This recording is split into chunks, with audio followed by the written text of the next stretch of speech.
आपल्या हिंदू धर्मात पौर्णिमा व अमावस्या तिथीला खूप महत्त्वाचे मानले जाते. पंचांगानुसार प्रत्येक महिन्याला येणारी पौर्णिमा आणि अमावस्या महत्त्वाची असते. त्यामुळे डिसेंबर महिन्याच्या तसेच या वर्षाची शेवटची अमावस्या सोमवती अमावस्या आहे. तर यावर्षी पौष महिन्यातील अमावस्या सोमवारी येत असल्याने या अमावस्येला सोमवती अमावस्या म्हणून ओळखले जाते.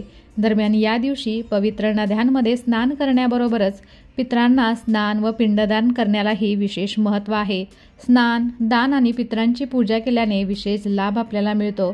हिंदू धर्मातील सर्व अमावस्या तिथींमध्ये मौनी आणि सोमवती अमावस्या सर्वात महत्त्वाची मानले जाते. या दिवशी देवाची उपासना करणे अत्यंत फलदायी ठरते. सोमवार हा भगवान शंकरांचा, परंतु शंकरांची एकट्याची पूजा करण्याचा आपल्याकडे प्रघात नाही. शिव आणि शक्ती या दोघांची एकत्रित पूजा केली जाते. सोमवती अमावस्याला देखील शंकर पार्वतीची पूजा केली जाते. तसेच तुळशीचे देखील पूजन केले जाते. तुळशीला हरिप्रिया असेही संबोधले जाते.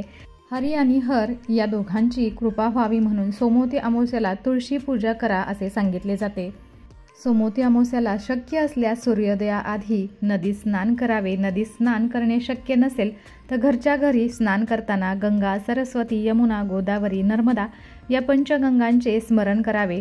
2024 या वर्षातील शेवटची सोमवती अमावस्या तिथी सोमवार 30 डिसेंबरला आहे. तर ही तिसरी सोमवती अमावस्या 30 डिसेंबर रोजी पहाटे 4:01 प्रारंभ होते आणि 31 डिसेंबर रोजी पहाटे 3:56 संपन्न होणार आहे. सूर्यदेवाला अर्घ्य द्यायचा आहे. यावेळी गायत्री मंत्राचे पठण करावे. यानंतर भगवान शंकराची पूजा करावी. देवघरातील सर्व देवांच्या मूर्ती मी एका ताम्हणामध्ये घेतलेल्या आहेत. यांना आपण अभिषेक घालणार आहोत. तर या दिवशी पंचामृताने आपल्याला अभिषेक घालायचा आहे. दुधाने किंवा दह्याने आपल्याला मूर्तींवरती अभिषेक घालायचा आहे. यानंतर आपल्याला भगवान शंकरांची विधिवत पूजा करायची आहे. तर सोमवती अमावस्यानिमित्त आपल्याला भगवान शंकरांची माता पार्वतीसोबत पूजा करायची आहे. तर इथे पहा, चौरंगावरती माता पार्वती, भगवान शिवशंकर आणि गणपती बाप्पा यांचा असा मी फोटो घेतलेला आहे. सर्वप्रथम गणपती बाप्पांची पूजा करून घेतलेली आहे. त्यानंतर शिवलिंगावरती आपल्याला पंचामृताचा अभिषेक करायचा आहे. दूध, दही, मध, साखर, तूप या सर्व गोष्टी एकत्रित करून तुम्ही पंचामृत बनवून त्याचाही अभिषेक घालू शकता. त्याचबरोबर तुम्ही असे वेगळे पदार्थ घेऊनही शिवलिंगावरती विधिवत अभिषेक घालू शकता. मुखामध्ये सतत आपल्याला ओम नमः शिवाय, ओम नमः शिवाय हा पंचाक्षरी मंत्र बोलायचा आहे. पंचामृताने अभिषेक झाल्यानंतर आपल्याला शिवलिंगावरती परत एकदा स्वच्छ पाण्याने अभिषेक घालून घ्यायचा आहे. मुखामध्ये ओम नमः शिवाय, ओम नमः शिवाय असा मंत्र जाप आपल्याला करायचा आहे.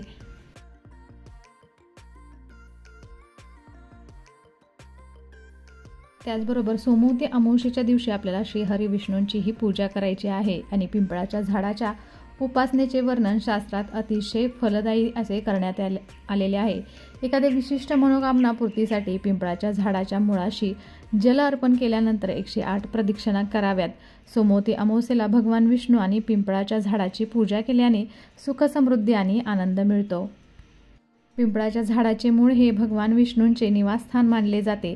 असे मानले जाते की या दिवशी भगवान विष्णू पिंपळाच्या झाडाच्या मुळाशी निवास करतात. म्हणून या दिवशी पिंपळाच्या झाडाच्या मुळाची पूजा केली जाते.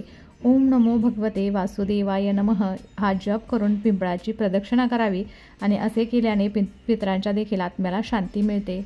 सोमवती अमावस्येच्या दिवशी भगवान विष्णू आणि देवी लक्ष्मीसह भगवान शंकराची पूजा केली जाते. या दिवशी पितरांचे स्नान आणि पिंडदानही केले जाते. असे केल्याने इच्छित फळ प्राप्त होते असे मानले जाते. सोमवती अमावस्येच्या दिवशी उपवास करणे देखील अत्यंत लाभदायक मानले जाते. असे मानले जाते की या दिवशी उपवास केल्याने वैवाहिक जीवन सुखी होते. तर सोमवती अमावस्येच्या दिवशी भगवान शंकराची पूजा करणे अत्यंत शुभ मानले जाते. या दिवशी शिवलिंगावरती बेलपत्र, मध, दही, चंदन आणि फळे इत्यादी अर्पण करावेत. अमावस्येच्या दिवशी गरजू व गरिबांना दान करावे. या दिवशी धान्य, उबदार कपडे आणि ब्लँकेट इत्यादीचे दान करणे शुभ मानले जाते. त्याचबरोबर सोमवती अमावस्येच्या दिवशी काळ्या वस्तूंचे दान करणे टाळायचं आहे. या दिवशी दिवे लावल्याने देवांचा आशीर्वाद मिळतो आणि पितरांनाही प्रसन्नता मिळते, ज्यामुळे आपल्या कुटुंबात सुख, समृद्धी वाढते. तर आपल्याला सोमवती अमावस्येच्या दिवशी 5 ठिकाणी दिवे लावायचे आहेत. तर प्रथम सोमवती अमावस्येच्या दिवशी घराच्या मुख्य प्रवेशद्वाराबाहेर देवी लक्ष्मीसाठी तुपाचा दिवा लावायचा आहे. जर तुमच्याकडे तूप नसेल तर मोहरी किंवा तिळाच्या तेलाचा दिवा लावला तरीही चालेल. दिव्याच्या ठिकाणी पाण्याचे भांडे ठेवायचे आहे आणि मुख्य दरवाजा उघडा ठेवायचा आहे. असे केल्याने देवी लक्ष्मी प्रसन्न होऊन तुमच्या घरी येईल. दिवा आणि पाण्याने नकारात्मकता दूर होईल आणि सूर्यास्तानंतर अंधार पडू लागल्यावरती हा दिवा लावायचा आहे. त्याचबरोबर सोमवती अमावस्यानिमित्त आपल्याला घराबाहेर दक्षिण दिशेला आपल्या पूर्वजांसाठी मोहरीच्या तेलाचा दिवा लावायचा आहे. धार्मिक मान्यतेनुसार जेव्हा पूर्वज अमावस्येच्या संध्याकाळी आपल्या जगात परत येतात तेव्हा त्यांच्या मार्गावरती प्रकाश पडतो. त्यामुळे ते प्रसन्न होतात आणि आपल्याला आशीर्वाद देतात. त्यामुळे सोमवती अमावस्येनिमित्त आपल्याला घराबाहेर दक्षिण दिशेला आपल्या पूर्वजांसाठी मोहरीच्या तेलाचा दिवा लावायचा आहे. त्याचबरोबर अमावस्येच्या दिवशी पूर्वज पृथ्वीवरती येतात आणि आपल्या वंशजांकडून तर्पण, पिंडदान इत्यादीची अपेक्षा करतात असे ज्योतिषशास्त्रात मानले जाते. तर हे सर्व सोमवती अमावस्याला केले तर खूप चांगले ठरते. याशिवाय जिथे तुमच्या पूर्वजांची चित्र किंवा फोटो आहेत अशा घराच्या दक्षिण दिशेला दिवा लावायचा आहे. मोहरी किंवा तिळाच्या तेलानेही हा दिवा आपण लावू शकतो. त्याचबरोबर पिंपळाच्या झाडामध्ये देवी देवता आणि पूर्वज यांचा वास असतो असे म्हणतात. तर या दिवशी सोमवती अमावस्येच्या दिवशी पिंपळाच्या झाडाखाली मोहरीच्या तेलाचा दिवा लावावा.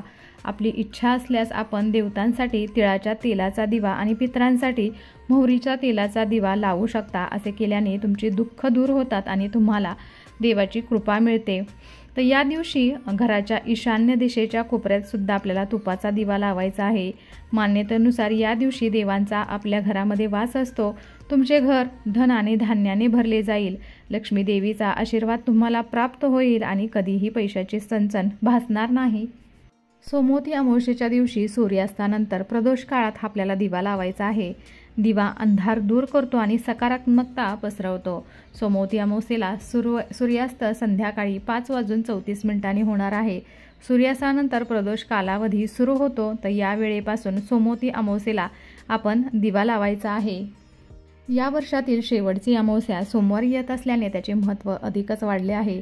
सोमवती अमावस्येच्या दिवशी भगवान शिव आणि पार्वती देवीची पूजा केली जाते आणि ते करणं अत्यंत शुभ मानले जाते, कारण हा दिवस भगवान महादेवाला समर्पित आहे.